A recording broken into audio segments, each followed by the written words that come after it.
आज दोपहर को एयर इंडिया की फ्लाइट संख्या AI 171 दुर्घटनाग्रस्त हुई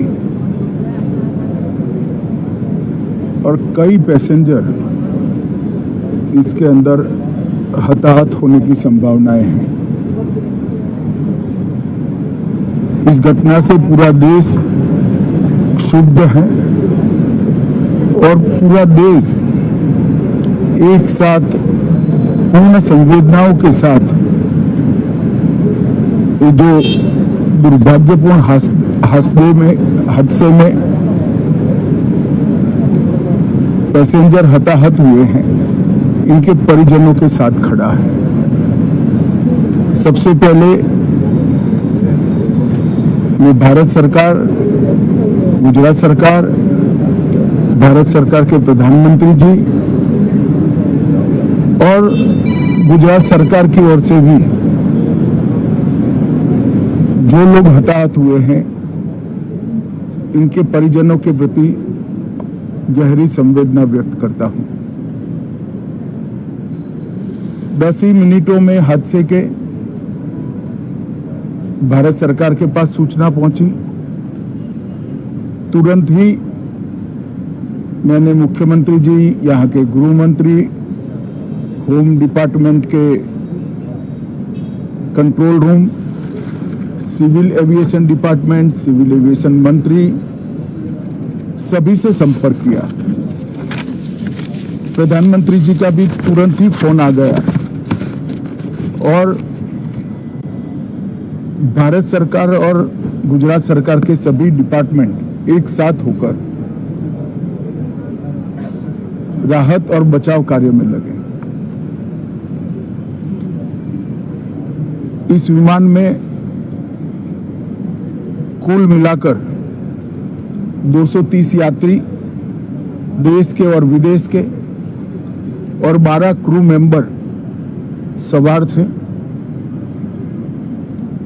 इसमें से एक यात्री का बचने का अच्छा समाचार मिला है, मैं उनको मिलकर आया हूं। मृत्यु का आंकड़ा तो DNA परीक्षण और यात्रियों की पहचान के बाद ही अथॉरिटी अधिकृत रूप से घोषित करेगी, मगर जो यात्री बचा है उसको मैं मिलकर आया हूं। घटना के तुरंत बाद गुजरात सरकार ने बहुत त्वरा से डिजास्टर मैनेजमेंट की सारी इकाइयों को अलर्ट करते हुए, चाहे हेल्थ डिपार्टमेंट हो, चाहे फायर ब्रिगेड हो, चाहे पुलिस विभाग हो, भारत सरकार की भी CAPF को संपर्क कर सभी ने एक साथ मिलकर राहत और बचाव का कार्य चालू किया। मगर 1.25 लाख लीटर ईंधन विमान के अंदर ही था और लगभग गर्मी, तापमान इतना ऊंचा हो गया कि किसी को बचाने की मौका ही नहीं मिला। अब मैं घटना स्थान पर भी जाकर आया हूं। सारे यात्रियों के मृतदेह को बाहर निकालने का काम लगभग समाप्त हो चुका है। जितने यात्रियों के परिजन यहां पहुंच चुके हैं, वो सबका DNA लेने की कार्यवाही भी 2-3 घंटों में समाप्त हो जाएगी।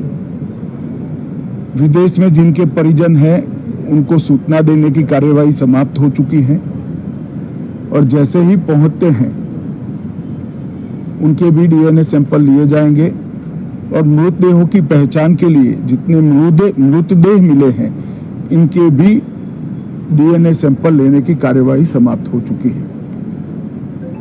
गुजरात में ही लगभग 1000 के आसपास डीएनए टेस्ट करने पड़ेंगे। ये सभी टेस्ट करने की क्षमता गुजरात में विकसित है, तो डीएनए टेस्टिंग के लिए कहीं गुजरात के बाहर जाने की जरूरत नहीं पड़ेगी। गुजरात की एफएसएल और नेशनल फॉरेंसिक साइंस यूनिवर्सिटी दोनों मिलकर कम से कम समय में डीएनए का परीक्षण पूरा करने के बाद परिवारजनों को अपना मृतदेह परिजन का मृतदेह सौंपने का काम करेंगे।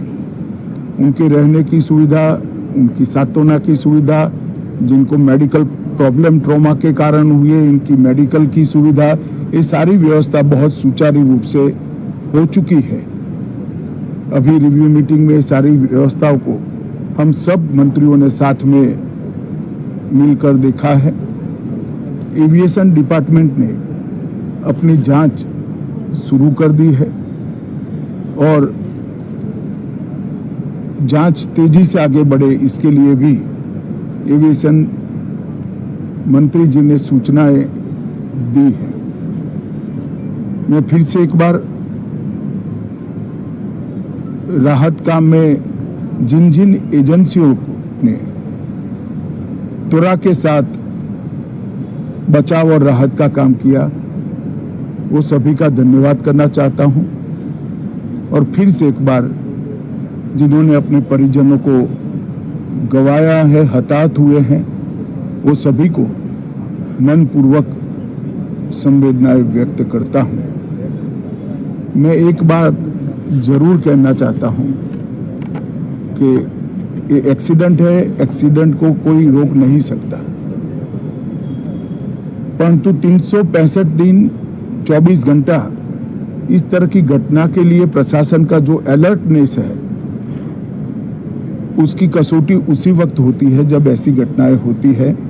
और आज गुजरात के डिजास्टर मैनेजमेंट की तैयारियों का एक प्रकार से दुर्भाग्यपूर्ण तरीके से मगर कसौटी हुआ और बहुत त्वरा के साथ यहाँ पर काम किया गया, वो पूरे देश के मीडिया के सामने और परिजनों के सामने भी आया है। अंत में मैं फिर से एक बार सम्माननीय प्रधानमंत्री नरेंद्र मोदी जी की ओर से, भारत सरकार और गुजरात सरकार की ओर से सभी हताहत लोगों के परिजनों के प्रति गहरी संवेदना व्यक्त करता हूं।